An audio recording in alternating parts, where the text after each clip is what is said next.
ഭൂട്ടാനിൽ നിന്നും നികുതി വെട്ടിച്ച് വാഹനം കടത്തിയ കേസിൽ സിനിമാ താരങ്ങളും കുടുങ്ങുമോ? വ്യാജരേഖകൾ ഉപയോഗിച്ച് കാർ ഇറക്കുമതി ചെയ്തെന്ന് കണ്ടെത്തിയ അമിത് ചക്കാലക്കൽ ഉൾപ്പെടെയുള്ളവർക്ക് ഇഡി നോട്ടീസ് അയച്ചു. ചോദ്യം ചെയ്യലിന് ഉടൻ ഹാജരാകണമെന്നാണ് നിർദ്ദേശം. ദുൽഖർ സൽമാനെയും ചോദ്യം ചെയ്യാൻ വിളിപ്പിക്കുമെന്ന് സൂചനയുണ്ട്. താരങ്ങളുടെ വീടുകളിലെ റെയ്ഡിന് പിന്നാലെയാണ് ഇഡിയുടെ നടപടി. ഭൂട്ടാൻ കാർ കള്ളക്കടത്തിലെ കള്ളപ്പണം ഇടപാടാണ് ഇഡി പ്രധാനമായും പരിശോധിക്കുന്നത്.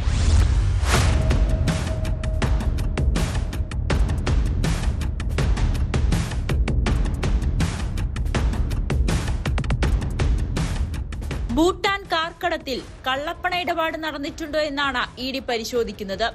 നടന്മാരുടെ വീടുകളിൽ നടത്തിയ റെയ്ഡിൽ ചില രേഖകൾ പിടിച്ചെടുക്കുകയും ചെയ്തിരുന്നു.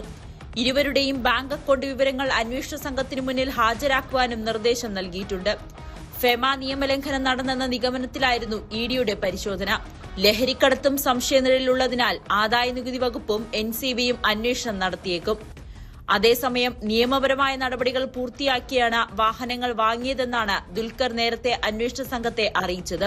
വ്യാജരേഖകൾ ഉണ്ടാക്കി ഇന്ത്യയിലേക്ക് വാഹനം എത്തിച്ച ഇടനിലക്കാർ, കച്ചവടക്കാർ, വാഹനം വാങ്ങിയവർ എന്നിവരെ കേന്ദ്രീകരിച്ചാണ് ഇഡിയുടെ അന്വേഷണം നടക്കുന്നത്. സംസ്ഥാനത്തെ 17 ഇടങ്ങളിലായി കസ്റ്റംസ് നടത്തിയ അന്വേഷണത്തിന്റെ തുടക്കമായിട്ടാണ് ഇഡി അന്വേഷണവും. നടന്മാരെ കൂടാതെ വിദേശ വ്യവസായി, വാഹന ഡീലർമാർ എന്നിവർക്കും നോട്ടീസ് നൽകിയിട്ടുണ്ട്.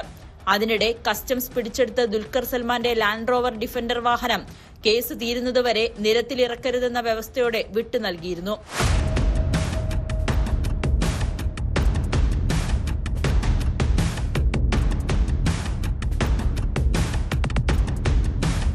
ന്യൂസ് 18 കൊച്ചി.